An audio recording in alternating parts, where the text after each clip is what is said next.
Феминизмге айрым каршы чыккандар 21-кылымда аялдардын бардык укуктары корголгон жана феминисттер күрөшө турган нерсенин өзү жок дешет. Бирок ошол эле учурда аялдарды басынтуу жана басмырлоо маселеси курч бойдон калууда.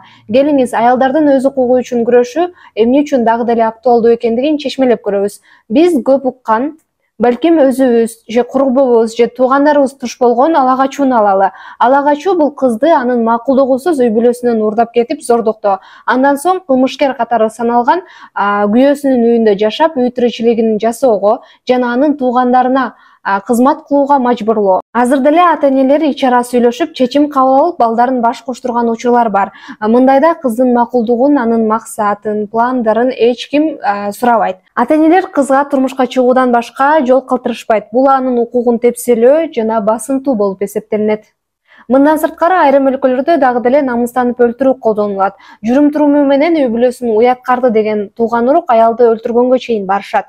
Мындай учурда аялга коомчулук жардам бербейт. Тескерисинче канкорлорду колдоого алышат. Айрым жамааттарда аялдарды сүннөткө отургузуу кеңири жайылган. Бул нерсе ден соолукка айыккыс залалын алып келет. Заманбап феминизмдин күрөшү дал ушундай көрүнүштөргө багытталган. Аялдар денесин эмне кылууну, кантип жашоону өзү гана чечиши керек. Ал эми зордукчу үрп-адаттар менен күрөшүү феминизмдин башкы максаты бойдон калууда.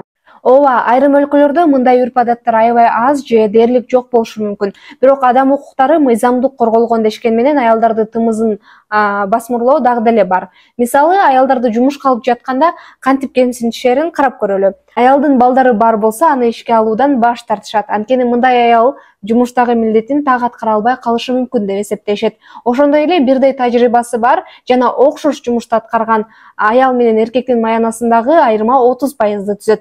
Башкача айтканда, дал эркектердикиндей эле ишти аткарган аял 3 эсе аз айлык алат. Айрым жумуш берүүчүлөр аялдарды кызматынан жогорулатканды жактырышпайт. Аялдын артыкчылыктары бааланбай, ошол эле учурда эркектер эч кандай тоскоолдуктарсыз эле карьерасын жасай алышат. Мындай көрүнүш айнектүү шып деп аталат. Кээ бир өлкөлөр аялдын бойдон алдыруусуна мыйзамдуу түрдө чектөө киргизген. Бул аял заты ыдык көрсөтүүгө, сексуалдык жана репродуктивдик зомбулукка азыркы күндө дагы туш болуп келет дегенди түшүндүрөт. Себеби үй бүлөлүк зордук зомбулукка кабылгандардын көпчүлүгү аялдар. Эң өкүнүчтүүсү, алар жардам жана колдоонун ордуна айыптоолорду угушууда. Мындай учур victim blaming, психикалык же сексуалдык зомбулук көрсөткөн жана денеге залал келтирген адамдын ордуна жабырлануучуну айыптоо делет. Заманбап феминизм дал ушул сыяктуу көйгөйлөр менен күрөшүүнү көздөйт.